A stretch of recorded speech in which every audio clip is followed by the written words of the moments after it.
Hello, I'm live. This is Griff. Hey, you guys, it's World Wildlife Day. World Wildlife Day. United Nations World Wildlife Day. March 3rd, day after my birthday. And thanks for all the birthday wishes. I usually don't make a big deal about my birthday, but since this was 50, I decided to post about it and everything. And I got lots of love, and I appreciate it. And it's nice to get love. It is. It's nice to get love. I appreciated it. So World Wildlife Day, day after my birthday. It's so awesome. I wish it was on my birthday. That'd be even cooler. But I've been trying to think of like how to get people. I'm always trying to think about how to get people more engaged with protecting wildlife because we need to. I don't need to tell y'all the bad statistics about things going extinct and forests disappearing. It's depressing. I like to focus on solutions. Or as Zoe Weil from Institute Humane Education says, I like to try to be a solutionary. So I want to help you understand why you're a wildlife manager and you don't even know it. Okay, whether you know it or not, you're a wildlife manager. And wildlife managers, what they do is they manage populations of wildlife so they don't exceed the carrying capacity. And carrying capacity is how much wildlife the land can support. Okay, and because in America we killed off all of our predators, we have a lot of the lower trophic levels, like the browsers, the elk and the deer. Those populations have like skyrocketed, and they eat all the plants and they starve. So wildlife managers try to keep balance, even when some of the top predators have been removed. So I want to talk to you about how you're always a wildlife manager. I want to do several videos on it because it's too much to do in one video. But, just think about like, if you let your cat outside, it kills birds, and you're managing against songbirds, okay? I know that sucks. I have indoor cats. I try to engage them a lot because I love cats.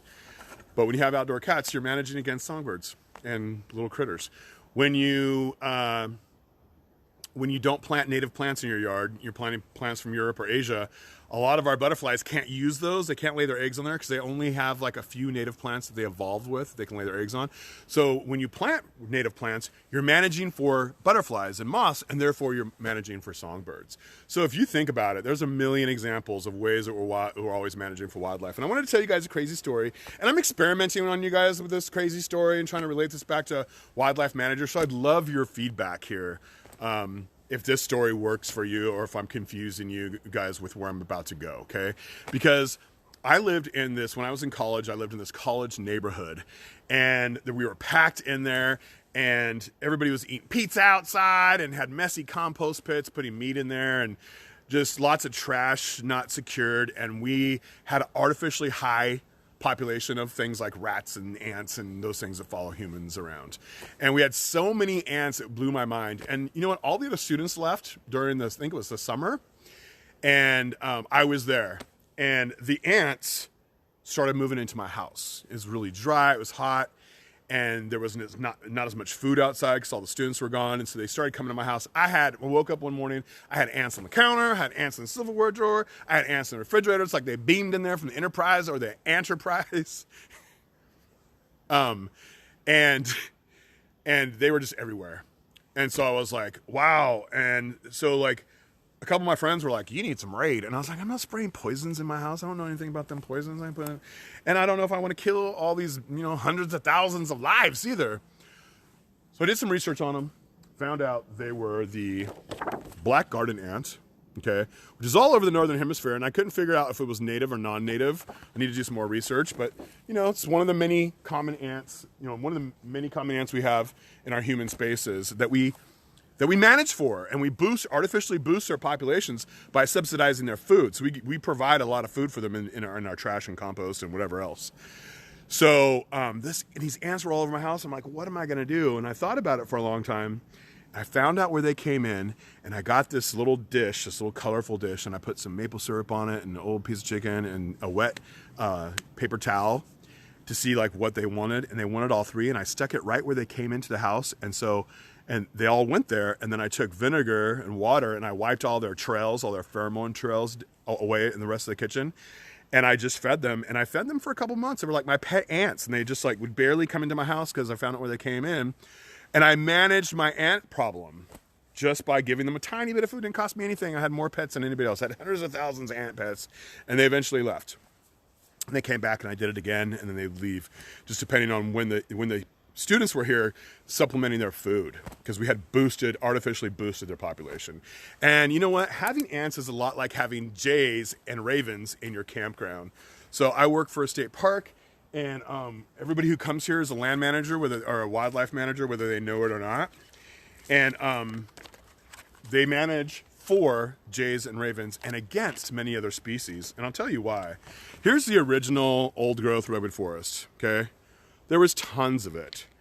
And then we logged. And so now just the orange parts is where there's old growth. And the greens part is where it used to be, or where it's regrowing. So you see now we just got little tiny dots of old growth here and there, little islands of old growth. We call that fragmented habitat.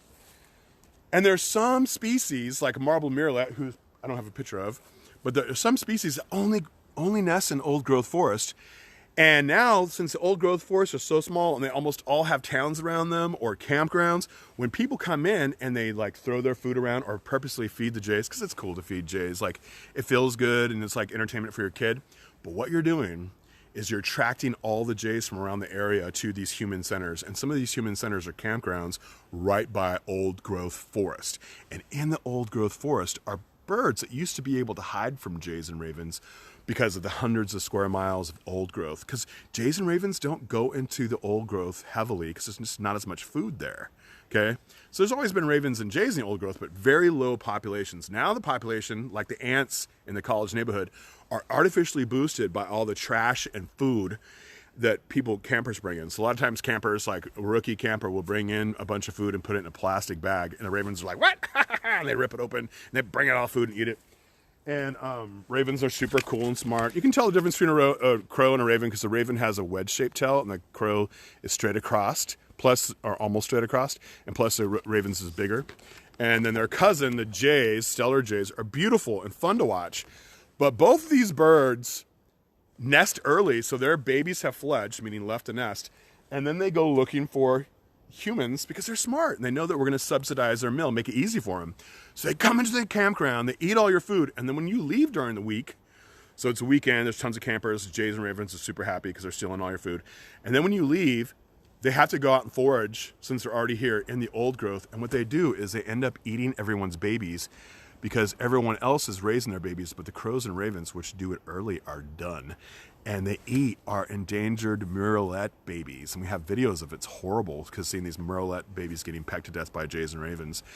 And they're here because you guys are wildlife managers, and you're managing, some of you are, for the ravens and jays by feeding them and not securing your food. And we would really like you to realize that you're a wildlife manager, and if you could stop doing this, we could help save the endangered species. It wouldn't be a big deal if we had tons of old growth because the jays and ravens wouldn't penetrate into there. But now that the old growth is really small fragmented habitat, the marble murrelets and other birds that rely on old growth forest have to come there. And then there's a bunch of jays and ravens whose population has been artificially boosted by your food. So if you could just secure your food, do not feed any wildlife. You should never feed wildlife anywhere, but especially not here in Humboldt Redwood State Park and any of the state parks or national parks all over the United States.